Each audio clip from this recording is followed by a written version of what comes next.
The Netherlands, the story of a nation born from the water.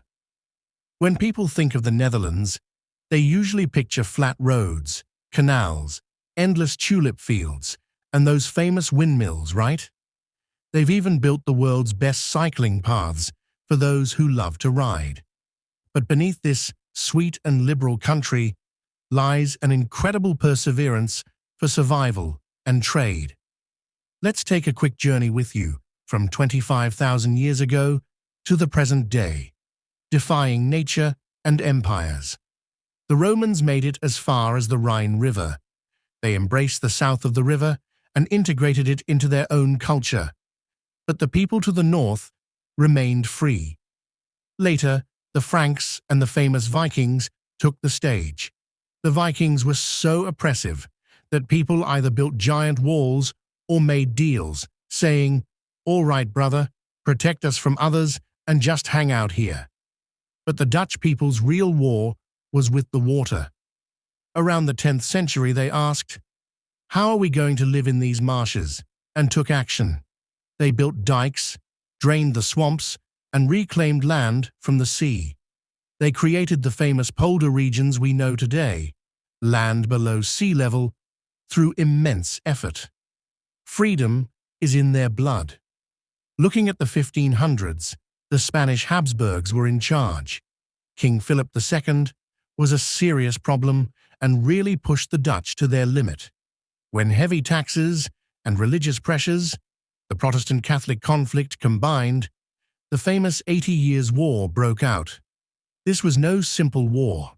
It lasted until 1648, but in the end, they declared their independence as the Dutch Republic. Do you know why we actually call the whole country Holland?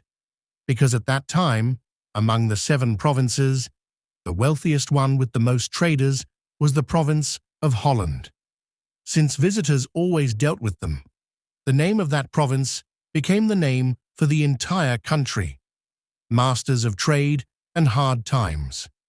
The Dutch were people with the mindset of minimum risk, maximum profit. Amsterdam suddenly became the world's trade center. With the Dutch East India Company, VOC, founded in 1602, they reached every corner of the globe. Of course, Napoleon came along and disrupted this order, putting his brother Louis in charge.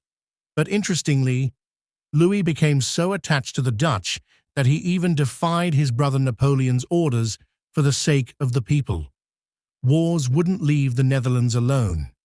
They managed to stay neutral in World War I, but in World War II, the Nazis forced their way in. The Queen and the government had to settle in England. The people of the country showed great resistance. Even the Amsterdam dockworkers protested against the deportation of Jews. By the end of the war, the country fell to such a level that people were forced to eat tulip bulbs to survive. Modern times, the fortress of liberalism. After the war ended, they joined NATO and got the country back on its feet. The Netherlands became the most liberal country in the world, from same-sex marriage to euthanasia, and from soft drug laws to regulated prostitution.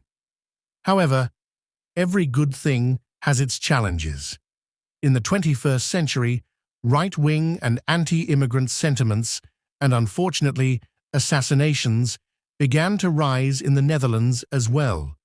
Still, looking at it today, that old stubborn and freedom-loving spirit continues to wander among the canals.